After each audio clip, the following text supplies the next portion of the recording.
el Centro Apostólico Altar de Jehová de Eclesía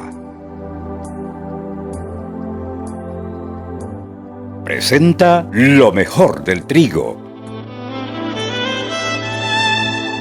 Conduce Lourdes Bravo de Villar.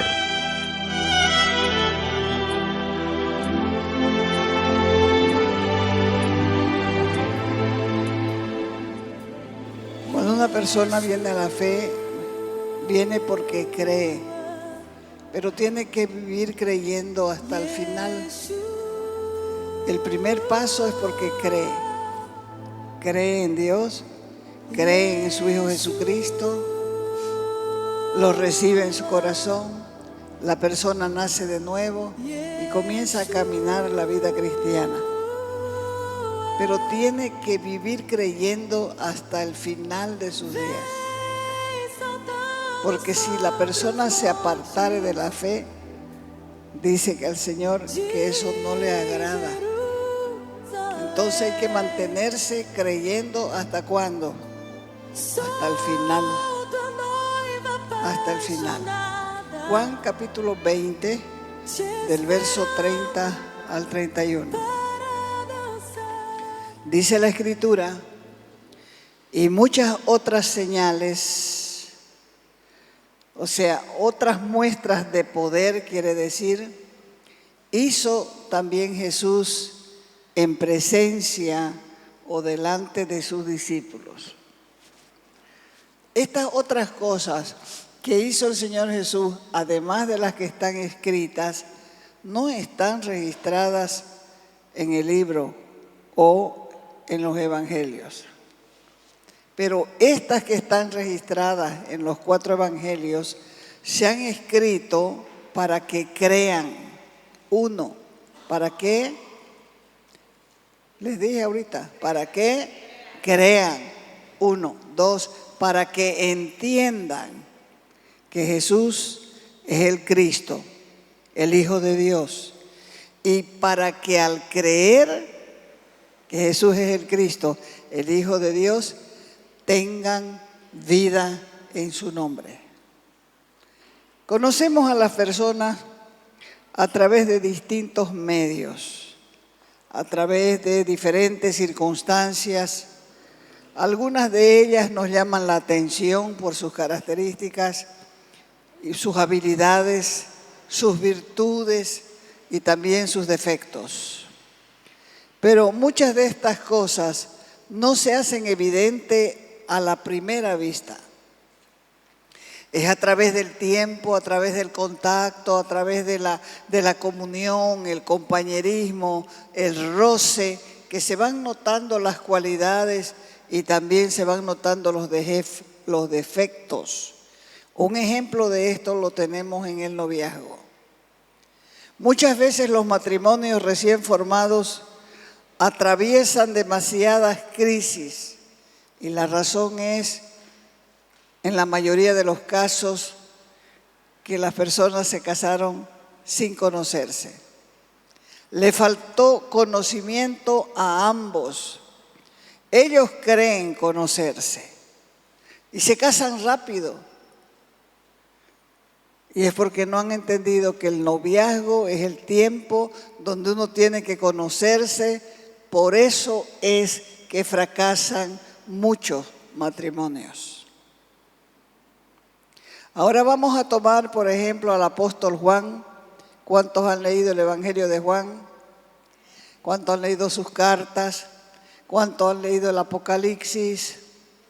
Más se conoce de él por lo que él escribió en el Evangelio de Juan, en las 3 cartas, como dije antes, 1 de Juan, 2 de Juan, 3 de Juan y el Apocalipsis.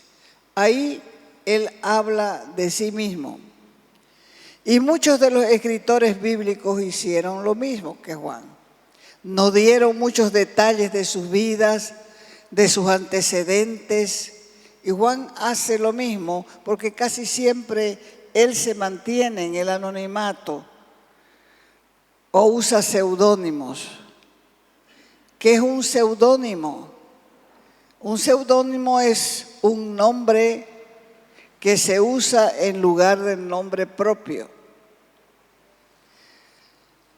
Lo usan generalmente los artistas, los escritores. Y Juan cuenta aquí en la Escritura que hizo otras señales Jesús que no están escritas. Porque lo que le interesaba, lo que más le interesaba a Juan era que conozcan la deidad de Jesús. Juan era apóstol y apóstol nada más significa uno que ha sido enviado con autoridad delegada de Dios. Y entre las características de uno que es enviado, hay dos cosas que se tomaban en cuenta entre los 12 discípulos. La primera es haber estado con Jesús desde el principio. Y la segunda, desde el principio de su ministerio, quiere decir. Y la segunda es haber sido testigo de la resurrección y la ascensión a los cielos. Juan fue llamado junto con su hermano Santiago para integrar el primer grupo de 12 apóstoles. El ser enviado ya es un gran privilegio, pero también es una gran responsabilidad, porque está escrito en la palabra que al que mucho se le da, más se le demanda, porque a medida que vamos entendiendo la palabra, también somos responsables de vivirla. Jamás se imaginó Juan ni ninguno de los otros discípulos lo que sucedería en sus vidas cuando ellos decidieron seguir al Maestro. Sin embargo, ellos habían escuchado antes muchas enseñanzas de las Escrituras, pero no conocían sus demandas, no conocían sus requerimientos. Y Juan declara al comenzar el Evangelio de Juan, capítulo 1, verso 1, él declara acerca de la deidad diciendo: en el principio existía el Verbo, y el Verbo estaba con Dios, y el Verbo era Dios. ¿Qué quiere decir? En el principio existía el Logos. El Logos estaba con Dios y el Logos era Dios. En el principio existía Jesús. Jesús estaba con Dios y Jesús era Dios. En el principio existía la palabra y la palabra estaba con Dios y la palabra era Dios. El Logo, la palabra, el Verbo, Jesús es el mismo. Entonces Jesús vino a cumplir un propósito eterno, pero muchos no conocen nada de Él. Juan está presentando a Jesús con un término que tanto los judíos como los gentiles estaban familiarizados.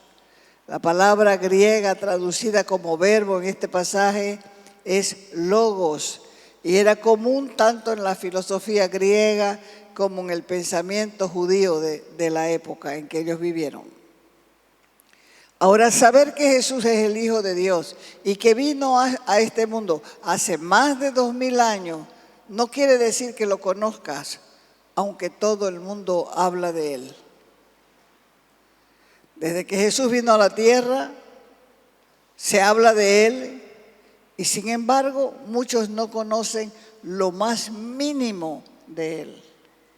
Por eso algunos piensan que fue un hombre bueno, que fue un maestro, que fue un profeta, pero es necesario conocer la verdad para darle el honor que merece como Dios.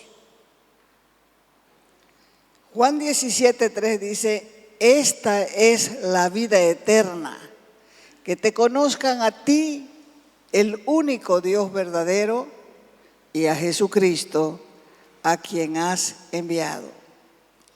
El conocimiento de que habla aquí tiene que ver con un encuentro personal con Dios que solamente puede tener lugar una vez que llegamos a saber cómo es Él por medio de la revelación.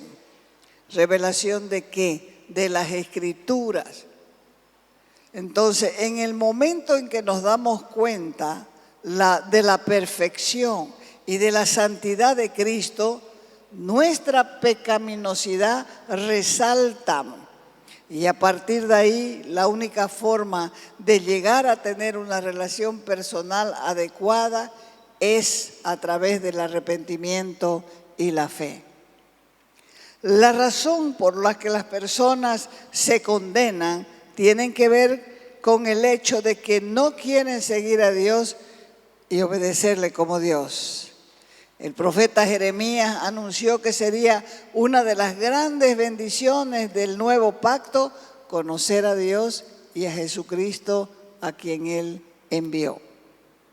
O sea que la vida eterna no es algo futuro, sino es algo que uno ya posee en el presente cuando recibe al Señor Jesús como Salvador, y tiene que ver con la vida eterna prometida después de la muerte. Pero la vida eterna que tenemos aquí tiene que ver con un estilo de vida permanente y diferente, porque se trata de una experiencia continua e íntima con Dios. La vida eterna nos hace experimentar aquí la justicia, el gozo y la paz, que son las características de un nuevo reino. Muchos años pasaron y después se escribieron los otros evangelios, Mateo, Marcos, Lucas. Y Juan, como decía antes, escribió el evangelio que lleva su nombre. ¿Para qué? Para refutar las falsas doctrinas que Jesús solamente era humano, mostrando que Jesús era verdaderamente Dios hecho carne. Por esa causa, Él eligió cuidadosamente todo lo que iba a registrar acerca de Jesús el Cristo, el Hijo de Dios, Dios mismo, mostrando sus milagros, mostrando sus señales, mostrando la adoración de los hombres. Todas esas cosas las vieron ellos y los hombres la recibieron. Mateo 22, 42. Esta pregunta, en cualquier momento de tu vida, Dios te la va a hacer a vos. ¿Qué les parece?, les dijo el Señor Jesús a los discípulos. ¿Qué entienden? ¿Qué opinan del Cristo? ¿De quién es hijo?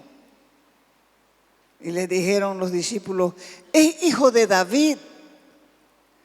Y Él les dijo entonces, si es hijo de David, ¿cómo es que David, movido por el Espíritu, lo llama Señor?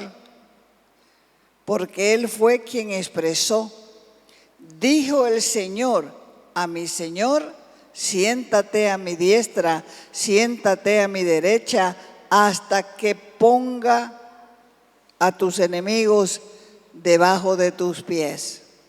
Verso 45.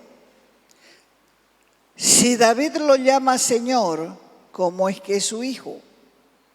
Y nadie le pudo responder. Pero desde aquel día, dice, nadie intentó, nadie se arriesgó a preguntarle más acerca de eso. Entonces surge la pregunta, ¿quién es este hombre llamado Jesús? La gente, como dije antes, tiene muchas opiniones acerca de Jesús. Por ejemplo, los fariseos lo consideraban a Jesús uno de los profetas. El rey Herodes pensaba que Jesús era Juan el Bautista que había resucitado. Herodes hizo matar a Juan Bautista y cuando apareció Jesús predicando, él pensaba que el que estaba predicando era Juan. El centurión al pie de la cruz dijo, verdaderamente este era el Hijo de Dios. El apóstol Pedro, por revelación, dijo que Jesús era el Cristo de Dios. Los masones, los intelectuales lo reconocen como el gran maestro. Los espíritas, los brujos, hechiceros, lo llaman el gran medium. Los marxistas lo llaman como el primer revolucionario.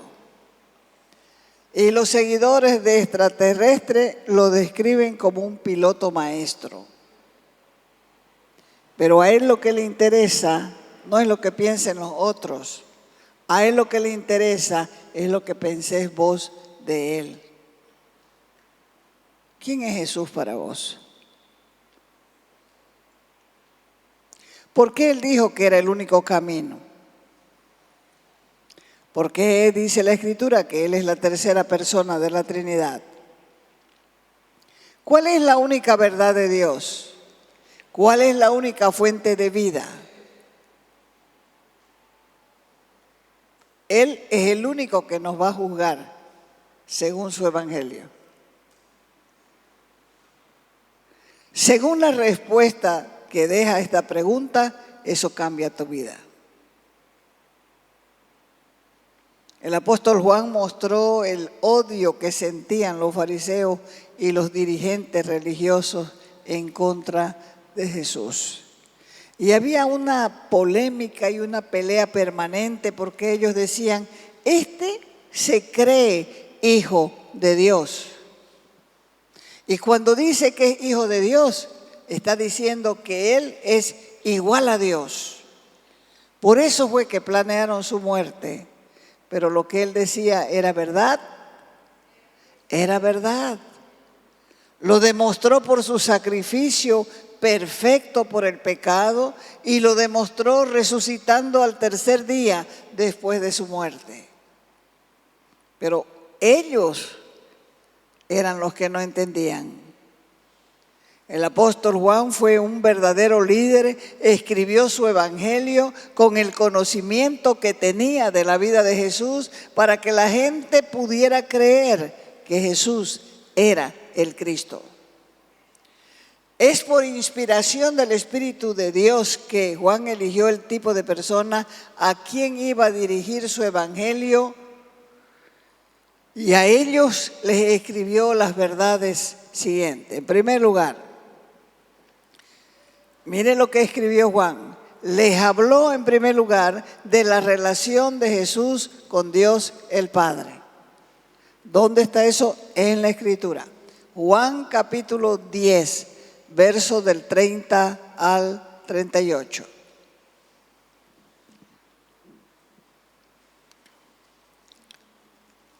Yo y el Padre somos uno.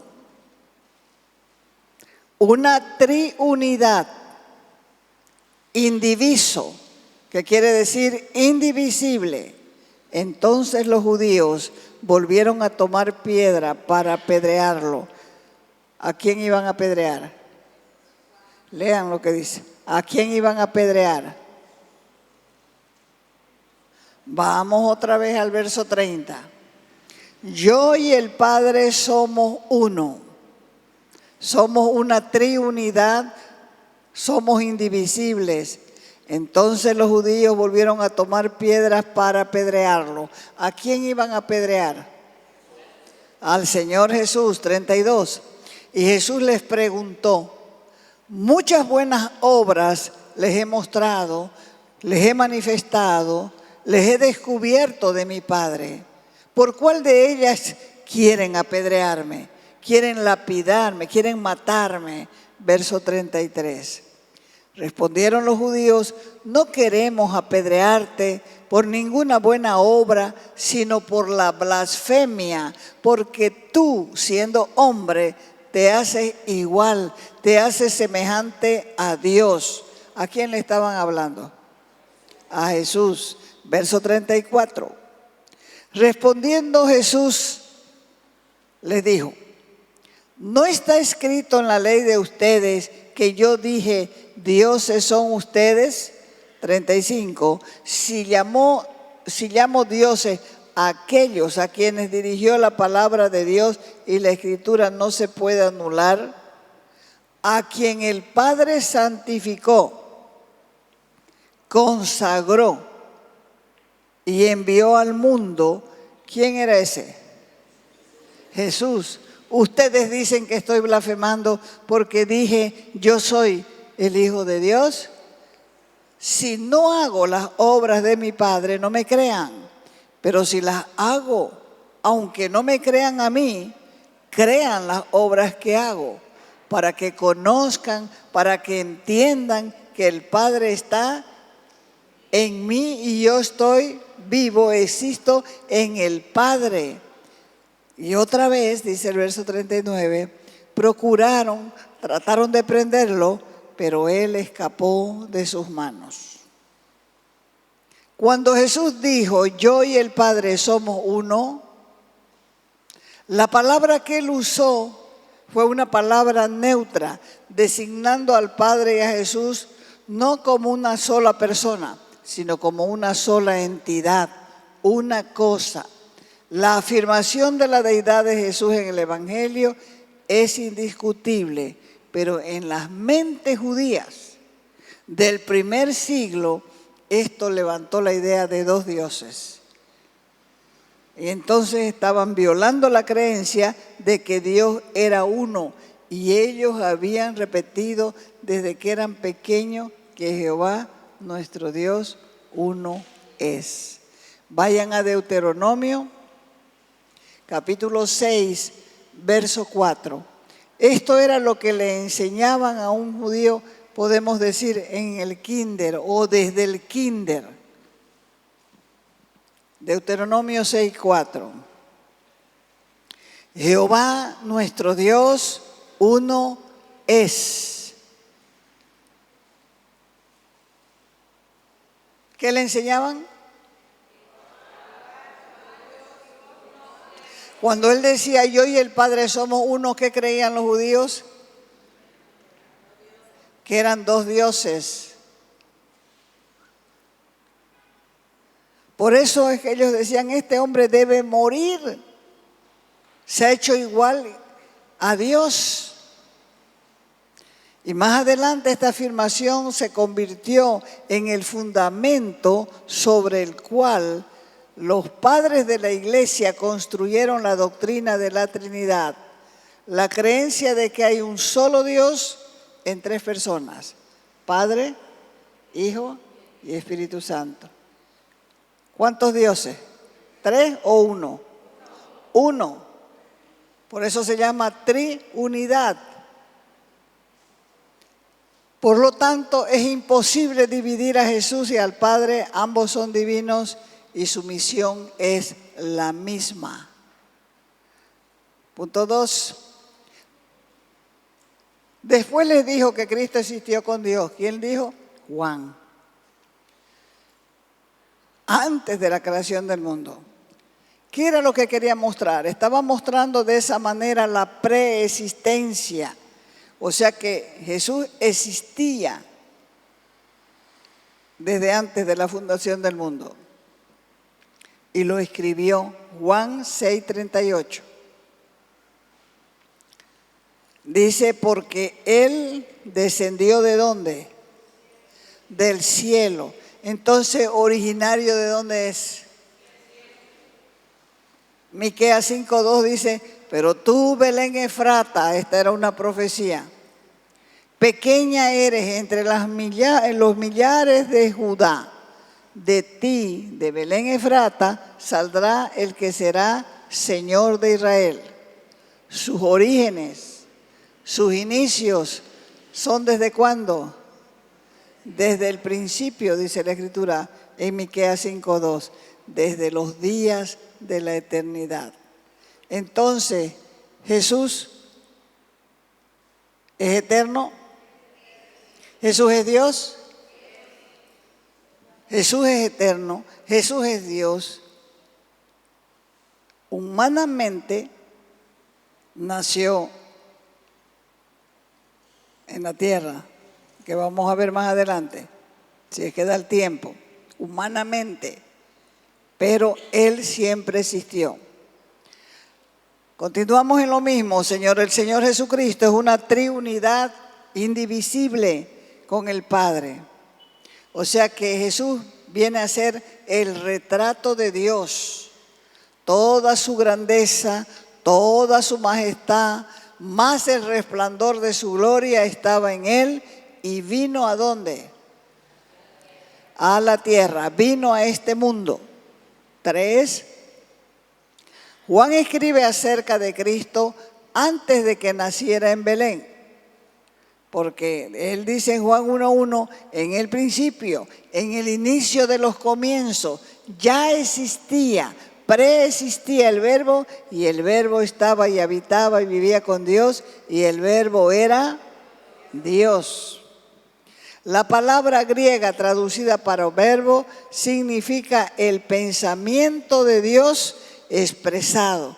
O sea, la palabra Cristo es el pensamiento de Dios expresado al hombre.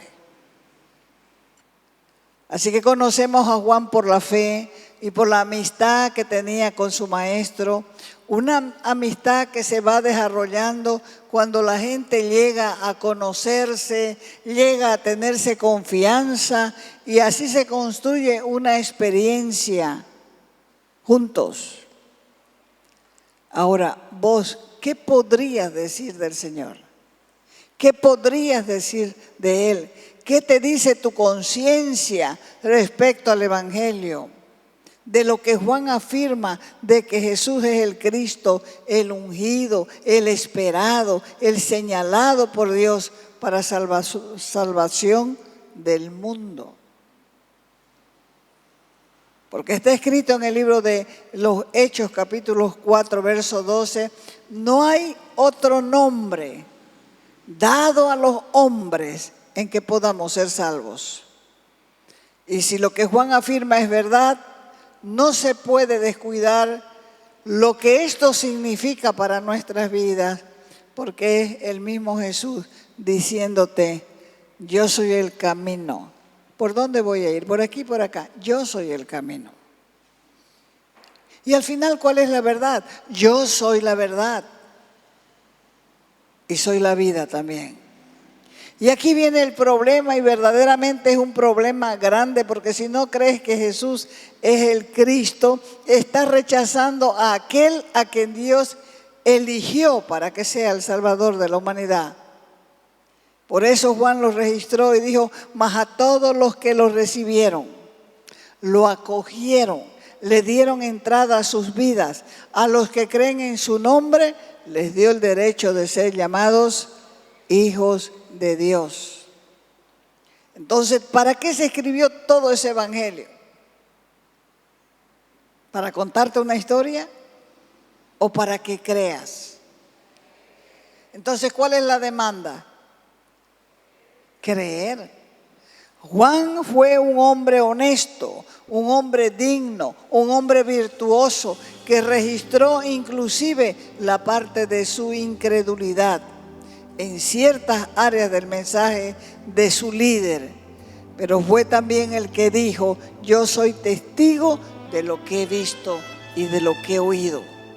¿Por qué? Porque él sabía que entender esto representa la diferencia entre la vida y la muerte, la diferencia entre la salvación y la perdición, la diferencia entre la vida eterna y la condenación eterna. Hay que tomar muy en serio el testimonio de Juan. Si te has pasado toda la vida oyendo de Cristo, pero nunca has llegado a conocerle, ni tampoco le has dicho que te perdone y quite el pecado de tu vida, sigues con todos tus pecados encima.